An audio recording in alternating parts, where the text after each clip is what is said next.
Hello students, in this part I am going to continue lesson number 3, that is kingdom planting.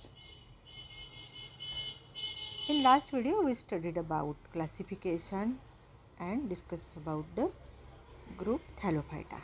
Now group B, that is Bryophyta. Here bryon means moss and phyton means plant. अभी बारिश के दिनों में आप देख रहे होगे आपके आजू बाजू में जो भी पुरानी दीवार है वहाँ पे एकदम सॉफ्ट ग्रीन कुछ प्लांट उगे हुए आपको दिखते होंगे. बघता का मुलांनो, आजूबाजूला छान मखमली मऊ हिरवळ दिसते जुन्या भिंतींवर ओल्या मॉइश्चर असलेल्या. ते जे आहे ना ते म्हणजे मॉस. त्या मॉसचा हा ग्रुप ज्याचा ब्रायोफायटा म्हणून आपण अभ्यास करणार आहोत. याच्यामध्ये मॉसप्रमाणे इतर पण खूप उदाहरणं आहेत ज्यांचा अभ्यास आपण करणार आहे. मॉसचं वैशिष्ट्य म्हणजे these are the amphibian plants. Amphibians plants म्हणजे काय? मॉइस्ट शेडी प्लेसेसमध्ये वाढणारी ह्या प्लांटचं वैशिष्ट्य काय? महत्त्वाचा शब्द ह्याच्यात आहे परत टेरेस्ट्रियल प्लांट्स. तर हे आत्तापर्यंत थॅलोफायटात आपण काय बघितलं? All they are aquatic. May be sea water में मिलने वाले होंगे, ब्रैकिश में होंगे या फ्रेश वाटर में, but they are the aquatic. Here bryophyte are the plants which are mostly observe on soil. These are the terrestrial plant. ज़मीनीवर, ज़मीन के ऊपर मिलने वाले ये प्लांट है. और कहाँ पे? तो जहाँ पे मॉइस्ट और शेडी प्लेसेस है वहाँ पे. And they need water for fertilisation and completion of their life cycle, thus called amphibious plants. इसका मतलब क्या है? तो पानी में उनका जो अस्तित्व था प्लांट्स का वो छोड़ के उन्होंने अभी ज़मीन पर आके उगना, अपना लाइफ ज़मीन पे स्टार्ट कर दिया है. तो ब्रायोफाइट जो है वो इसके लिए इम्पॉर्टेंट है कि ज़मीन पे आके उन्होंने अपना लाइफ अभी कंटिन्यू किया है. जिसकी जीवन की उत्पत्ति हम मानते हैं कि पानी से है. इवोल्यूशन में आपको पढ़ना है उसके बारे में डिटेल. तो पाणी से जमीन पे आके उगणे वाले बढ़णे वाले म्हणजे पाण्यातून जमिनीवरती ज्यांनी आपली धाव घेतली आणि जमिनीवर ज्यांनी आपला निवास वास्तव्य सुरू केलं असे हे जे आहे टेरेस्ट्रियल प्लांट आहेत ब्रायोफायटा. आणि जे छायाप्रेमी आहेत, शेड लविंग प्लांट आहेत हे, कारण त्यांना सावली आणि असं म्हणजे ओलावा पाहिजे. जिथे ओलावा आहे, छाया आहे अशा ठिकाणी वाढणारे हे छायाप्रेमी शेड लव्हिंग प्लांट आहेत जे पहिल्यांदा पाणी सोडून जमिनीवर आले आहे. आणि महत्त्वाचं म्हणजे त्यांच्या ज्या जीवनामध्ये येणाऱ्या अवस्था आहेत, म्हणजे जसं की आपण स्पोरोफाईट गॅमेटोफाईटचा उल्लेख केलेलाच आहे. ह्या अवस्था फर्टिलायझेशनच्या मदतीने पूर्ण करण्यासाठी त्यांना जमीन आणि पाणी दोघांची गरज असते. म्हणून त्यांना एम्फिबियस प्लांट म्हटलं आहे. उभयचर, दोघां ठिकाणी ज्यांचं वास्तव्य आपल्याला दिसतं असे. तर हे त्यांचं वैशिष्ट्य अगदी पक्क लक्षात ठेवायचं आहे. Mostly they are terrestrial, found in moist shady places, they are shade loving, need water for fertilisation and completion of their life cycle, thus they are called amphibious plant. हा परीक्षेत प्रश्न येतो, ऐसा क्वेश्चन आता है एग्जाम में, why they are called as the amphibious plant. तो आपको इस तरीके से उसका आंसर लिखना चाहिए. include approximately 960 genera and about 25,000 species. यानी बहुत बड़ा है ये जो ग्रुप है वो ब्रायोफाइटा का. यहाँ पे लाइफ साइकिल जो है वापस स्पोरोफाइटिक और गैमेटोफाइटिक स्टेजेस इसमें भी हमें दिखने वाली है.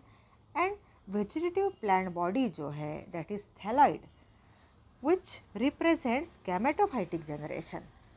जो हम देखते हैं प्लांट का ग्रीन कलर का जो वेलवेटी ऐसा स्ट्रक्चर मैंने बताया आपको, हम देखते हैं बारिश के दिनों में, तो वो कैसा है? गैमेटोफाइटिक जो हम देखते हैं. और उसमें हम देखेंगे कुछ दिनों के बाद तो हमें स्पोरोफाइटिक अवस्था भी दिखाई देती है. Spore producing capsule that represent a sporophytic generation. आपको अच्छी तरीके से बायो पढ़ना है इंटरेस्ट लेके, तो ऑब्जर्वेशन गुड होना चाहिए. अभी भी आप आजू बाजू में आपके जहाँ पे रहते हो उसके एरिया में देखोगे तो फिलहाल उनकी यह अवस्था गैमेटोफाइट तो क्लियर कट दिखाई दे रही है. They have the root like structure called rhizoids. देखो लास्ट पार्ट में भी मैंने रूट लाइक, स्टेम लाइक ऐसे वर्ड का इस्तेमाल किया है। वापस यहाँ पे भी because they are the cryptogams, non vascular plants, तो वहाँ पे स्पेशल टिश्यू उनमें है नहीं इस तरीके से। तो रूट लाइक काम करने वाला जो स्ट्रक्चर है उसको क्या कहते हैं, राइजोइड्स। और ये राइजोइड्स कैसे हैं, तो rhizoids are unicellular in liverworts while multicellular in mosses. इसमें भी दो टाइप है, लिवरवर्ट्स और मॉसेस, हम आगे देखेंगे। Rhizoids absorb water and minerals and help in fixation of thallus on substratum. ये जो राइजोइड्स है उसका रूट के जैसा फंक्शन है, वाटर के एब्सॉर्ब करना मिनरल के साथ में और फिक्स करना ज़मीन के अंदर उसको सबस्ट्रेटम के ऊपर, ये वो काम करते हैं। Bryophytes are divided into two groups, liverworts and mosses. पहला जो है ए यानी लिवरवर्ट्स, उसका हिपेटेसी इस नाम से भी जाना जाता है। This are the lower members of bryophyta, यानी इनमें भी ॲडव्हान्स और लोअर ऐसे है। तो ये जो है हे कसे आहे, कमी उत्क्रांत आहे त्या मानाने, तर दे are the lower members of the bryophyta, primitive group of the bryophytes, and gametophyte possesses flat plant body called the thallus. The thallus is green, dorsiventral, prostate with unicellular rhizoids, example Rixia and Merkensia. देखो यहाँ पे जो body है वो कैसी है, गॅमेटोफाइट की body तो एकदम फ्लॅट, चपटी, अगदी चपटे असतात हे, आणि दोन्ही बाजूनी चपटे आणि असे म्हणजे जमिनीला चिकटून असतात. प्रोस्टेट असं त्यांचं स्ट्रक्चर आहे, हिरव्या रंगाचे, आणि जमिनीला ते जे टच करून आहेत गोलाकार. बघा आम्ही बोर्डी भागात राहतो, आमच्या आजूबाजूला कॉलेजच्या आवारामध्ये सुद्धा हे आहेत, आणि प्रॅक्टिकलला जेव्हा तुम्ही तुमच्या पण कॉलेजमध्ये हे सगळे स्टडी करणार आहात, ग्राउंडवर वगैरे ह्या दिवसात छान बघायला मिळतात ते आत्ता. तर हे जरूर बघा, तुम्हाला बघायला मिळणं शक्य असेल तर नियमांचं सगळं पालन करून. नाहीतर तुम्हाला तुमच्या लॅबोरेटरीमध्ये मी जी उदाहरणं सांगते ती तुमच्या लॅबोरेटरीत तुम्हाला नक्की बघायला मिळतील, काळजी करू नका. पण अवश्य तुमची म्हणजे निरीक्षण शक्ती वाढवा आणि बघत राहा, म्हणजे तुम्हाला खूप आवडायला लागेल बायोलॉजी हा विषय. आणि ही विविधता वनस्पतींची खूप म्हणजे वेधक आहे. माझ्या आवडीचं असल्यामुळे मी तुम्हाला परत परत सांगते आहे. तर रिक्सिया आणि मर्केन्शिया याचे मी तुम्हाला फोटो पण आपण दाखवणारच आहे, बघूया. हॉर्मोन्स हा जो प्रकार आहे अँथोसिरोटी त्याचं नाव आहे. This member possesses flatten thallus, चपटं एकदमच. The thallus produces horny structures which are called sporophytes, hence the name is hornworts. स्पोरोफाइटचं जे स्ट्रक्चर आहे ते थोडं असं हॉर्नी स्ट्रक्चर आहे. एक्झाम्पल अँथोसॉरस हे त्याचं उदाहरण आहे. इथे बघा रिक्सिया, मला वाटतं तुमच्यापैकी खूप मुलांनी हे बघितलं असेलच. लिव्हरवॉर्टचं एक्झाम्पल रिक्सिया, आणि दुसरं इथे आहे अँथोसेरॉस. असं दिसतं ना हॉर्नसारखं, थोडं शिंगांसारखं. दुसरा जो ग्रुप आहे ना ह्याच्यातलाच तो आहे moss. These are advance members of bryophyta which possesses erect plant body, म्हणजे अशी उभी आपल्याला दिसते ती. आणि gametophytic phase of the life cycle includes 2 stages. एक आहे protonema stage and another one is the leafy stage. Protonema is prostrate, green, branched and filamentous. कशी आहे बघा, प्रोटोनेमा जी आहे ती प्रोस्टेट म्हणजे परत जमिनीला चिकटून धरून अशी, पण त्याच्यात ब्रांचेस दिसतात आणि परत ती धाग्यांसारखी पण आपल्याला दिसू शकते. अशी जी अवस्था आहे it is also called juvenile gametophyte. It bears the many buds. Leafy stage is produced from each bud. This protonema helps in vegetative propagation. Vegetative propagation म्हणजे कसा, की जो असेक्शुअल रिप्रोडक्शनचा एक प्रकार आहे ज्याच्यामध्ये प्रोटोनेमाच्या साह्याने नवीन पुन्हा त्याच्यासारखं दुसरं झाड बनताना आपल्याला दिसतं. The leafy stage has erect, slender, stem like जे स्ट्रक्चर आहे त्याला अजून एक शब्द वापरला जातो कॉलॉइड नावाचा. जिथे स्टेमचा शब्द असेल ना तिथे हा कॉलॉइड शब्द, जिथे पानांचा असेल तिथे फायलॉइड हा शब्द येत असतो बायोमध्ये. तर स्लेंडर, स्टेम लाईक, कॉलॉइड असं जे आहे ते स्ट्रक्चर, आणि main axis bearing spiral leaf like structure, ती जी अवस्था आहे त्याला म्हणायचं phylloid. It is fixed in soil by multicellular branched rhizoids. This stage bear sex organ. अशा अवस्थेत त्यांच्यामध्ये आपल्याला सेक्स ऑर्गन दिसतात. Vegetative reproduction takes place by fragmentation, म्हणजे त्यांचे तुकडे होऊन त्यांचं फ्रॅगमेंटेशन होऊन किंवा बडिंगच्या मदतीने सेकंडरी प्रोटोनेमामध्ये आपल्याला दिसतं. एक्झाम्पल फिनेरिया, पॉलिट्रिकम आणि सेफॅग्नम नावाची 3 उदाहरणं आहेत. इथे बघा फिनेरिया, असा हा फोटो आहे म्हणजे फिनेरियाचा. पण मॉस जे बघतो ना आपण, मी मॉसबद्दल तुम्हाला बोलते, ग्रीन वेल्वेट, इथे हे थोडं आता मॅच्युअर्ड झालं आहे म्हणून खालचा रंग थोडा असा येलोइश दिसतो आहे. आणि वर ही जी अवस्था आहे ती आपण इथे नीट बघू ह्या आकृतीत. खालती मुळांसारखं आहे बघा रायझॉइड्स, जे युनिसेल्युलर स्ट्रक्चर आहे, हा मेन ॲक्सिस. आणि खालती जे लिफी स्टेज आहे ती गॅमेटोफाईटची स्टेज. ह्या गॅमेटोफाईटच्या स्टेजमधनं वर फूट, तिथे सीटा एक स्ट्रक्चर दिसते आणि वर कॅप्सूलवालं स्ट्रक्चर आहे. ही जी अवस्था आहे फूट, सीटा, कॅप्सूल, दॅट इज द स्पोरोफाईट. याच्या पुढची जा आता आपल्याला ग्रुप बघायचा आहे तो बघा क्रिप्टोगॅम्सच्या अंडर आपल्याला स्टडी करायचा आहे. पण व्हेस्क्युलर प्लॅन्ट्सच्या अंडर हा येणार आहे. व्हेस्क्युलर प्लॅन्ट्समध्ये काय लक्षात ठेवायचं की ज्यांच्यामध्ये आपल्याला पेशी दिसणार आहेत असे. तर टेरिडोफाईटचं अजून एक वैशिष्ट्य म्हणजे काय, pteridophytes are the first vascular and true land plants. ब्रायोफाईट्समध्ये मी तुम्हाला सांगितलं जमिनीवर येऊन राहायला सुरुवात केली आहे, पण तरी जमिनीवर राहण्यासाठी योग्य अशा त्यांच्यामध्ये शरीरामध्ये पेशी अवयव निर्माण झालेले नहीं आहेत. पण टेरिडोफाइटा ये ऐसा एक ग्रुप है जिनमें रियल में आपको वहाँ पे वेस्कुलर टिश्यू सब दिखाई दे रही है और वहाँ पे आपको जो अवयव है वनस्पति के वो भी हमें दिखाई देंगे.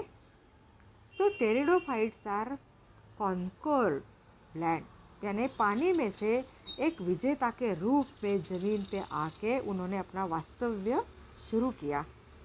म्हणजे वनस्पती ह्या खऱ्या अर्थाने आपलं साम्राज्य जेव्हा जमिनीवर पसरवू शकल्या ते पहिल्यांदा टेरिडोफाईटच्या मदतीने.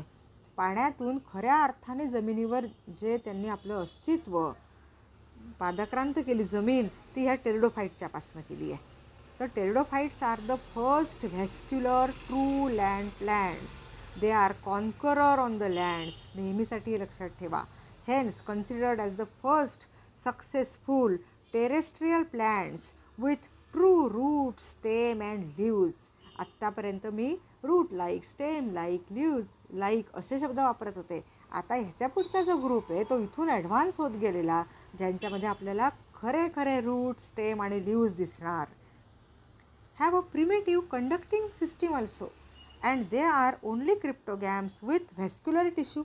मग यांना आपण क्रिप्टोगॅम्स म्हणतोच आहोत. They are the cryptogams no doubt, but they are vascular cryptogams because vascular tissues are present in them. So this is the difference here. इथे टेरिडोफाईटचा अर्थ पण त्यांनी स्पष्ट दिलेला आहे. तो टेरॉन म्हणजे फिदर आणि फायटॉन म्हणजे प्लॅन्ट. अशा वनस्पती की ज्यांची पानं आपल्याला पक्ष्यांच्या पिसांप्रमाणे दिसतात असे. Late Paleozoic era is regarded as the age of pteridophytes.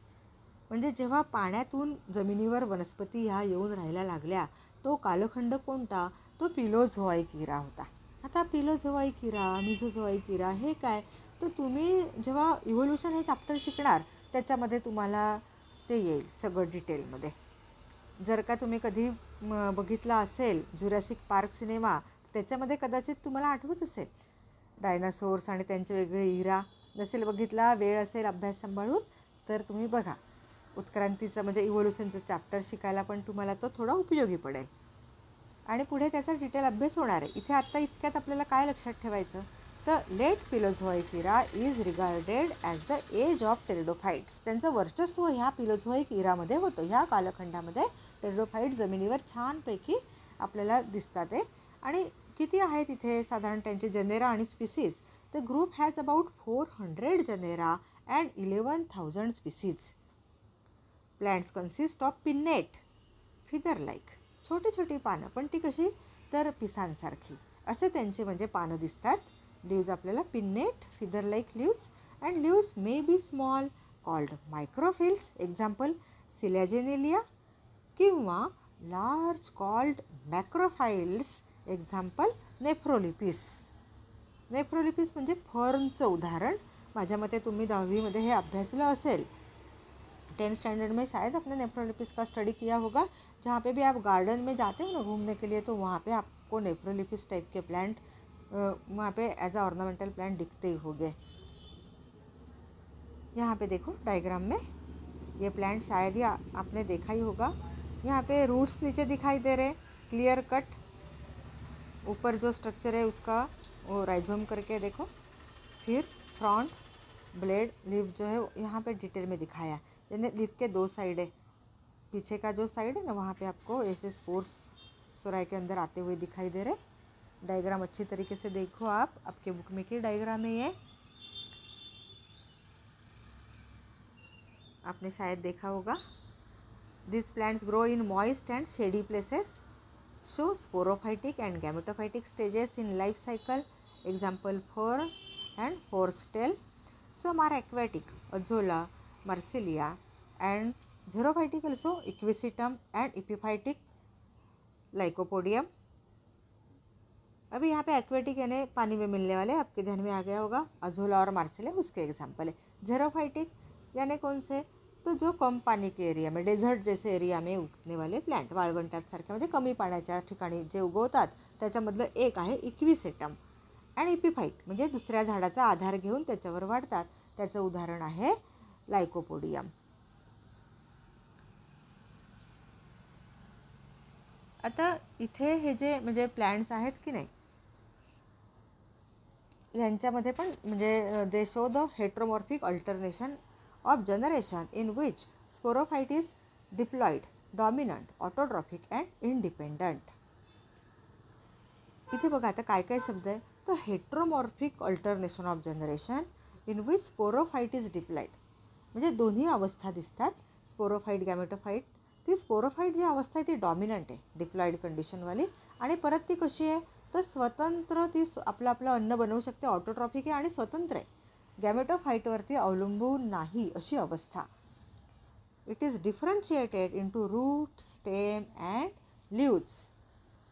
The primary root is short-lived and soon replaced by adventitious roots, while the stem may be aerial or underground. यहाँ पे जो रूट है वो एकदम शॉर्ट टाइम के लिए है, उसकी जगह पे फिर बाद में एडवेंटिशियस रूट्स आ जाता है। और स्टेम कैसा है उसका, एरियल और अंडरग्राउंड भी हो सकता है। यानी रूट के दो टाइप होते हैं, आपको पता होगा, एडवेंटिशियस रूट्स है, टैप रूट्स है। तो वो टाइप वापस हम मॉर्फोलॉजी वाले चैप्टर में आप पढ़ोगे वो। और स्टेम कैसा है, एक तो एरियल यानी ज़मीन के ऊपर स्टेम जैसे जनरली होता है वैसे, और कभी कभी ज़मीन के नीचे भी है, अंडरग्राउंड भी है। सो लीव्स भी इनमें प्रेजेंट है। दे मे बी स्केली, जैसे कि इक्विसेटियम में हमें दिखाई देते हैं, सिंपल एंड ससाइल विदाउट स्टॉक यानी ससाइल, जैसे कि लाइकोपोडियम में है। लार्ज एंड पिन्नेटली कंपाउंड, जो कि नेफ्रोलिफिस और फर्न में है। मैंने बताया आपको कि यहाँ पे टिश्यूज़ है, तो पहली जो है यहाँ पे मेन टिश्यू हमें दिखाई दे रही है वो कैसे, झाइलम। झाइलम का जो काम है वो वाटर कंडक्शन का काम करने वाली टिश्यू प्लांट के बॉडी में। तो xylem consist of only tracheids and phloem consist of only sieve cells. Xylem is responsible for conduction of water, हमेशा के लिए याद रखो, and phloem is responsible for conduction of food material in the plant body. अभी ये xylem जो है उसके भी वापस टाइप है, सब टाइप है, जैसे कि ट्रका है, वेसल्स है वगैरह, वो वापस डिटेल में हमें देखना है। और फ्लोएम में भी सिव ट्यूब है, सिव सेल्स वगैरह। तो इनकी स्पेशलिटी क्या है, तो इनका जो झाइलम है उसमें खाली ट्रकाइड्स है कंडक्शन के लिए, और फ्लोएम जो है उसमें खाली सिव सेल्स प्रेजेंट है। यहाँ पे सेकेंडरी ग्रोथ, बड़े बड़े जो प्लांट हम देखते हैं ना उसमें सेकेंडरी ग्रोथ हमें दिखाई देती है, और सेकेंडरी ग्रोथ हमें इनमें नहीं दिखाई देती। क्यों, क्योंकि वेस्कुलर बंडल के अंदर कैम्बियम नाम की जो एक टिश्यू होती है which is responsible for secondary growth, that is absent. So secondary growth is absent. Pteridophytes are classified as Psilopsida, Psilotum, Lycopsida, Selaginella, Lycopodium, Sphenopsida, Equisetum, then Pteropsida, Dryopteris, Pteris and Adiantum. ये जो है ना ये सब उसके example एक एक करके हमें देखने हैं। यहाँ पे देखो साइलोटम, सिलेजेनिलिया, बहुत ब्यूटीफुल दिखाई दे रहा है। अभी यहाँ पे हमने क्रिप्टोगैम्स वाला जो ग्रुप है ना वो कंप्लीट किया इस वीडियो में। तो क्रिप्टोगैम्स में यहाँ पे ब्रायोफाइट और टेरिडोफाइट दोनों देखें। ये जो ब्रायोफाइट है इसके कुछ फ़ायदे हैं क्या, हमें इसके इकोनॉमिक इम्पोर्टेंस है क्या, तो ज़रूर है। जैसे मॉसेस के बारे में मैंने आपको बताया, तो some mosses they provide food for herbivorous animals, birds et cetera. Species of some mosses they provide peat also used as a fuel. Mosses also used for packing material, for the transport of the living materials, because they have significant water holding capacity. Just like lichens, mosses are the first living beings to grow on rocks, and they decompose rocks to form the soil and make them suitable for growth of higher plants. Dense layers of mosses also helps in prevention of soil erosion also, thus act as a soil binders. And these pteridophytes, they are also very important. Pteridophytes are used for medicinal purpose and as a soil binders. So many varieties are grown as ornamental plants also. In this video I completed Bryophyta and Pteridophyta. Now we will see next in next video, alternation of generation and gymnosperm.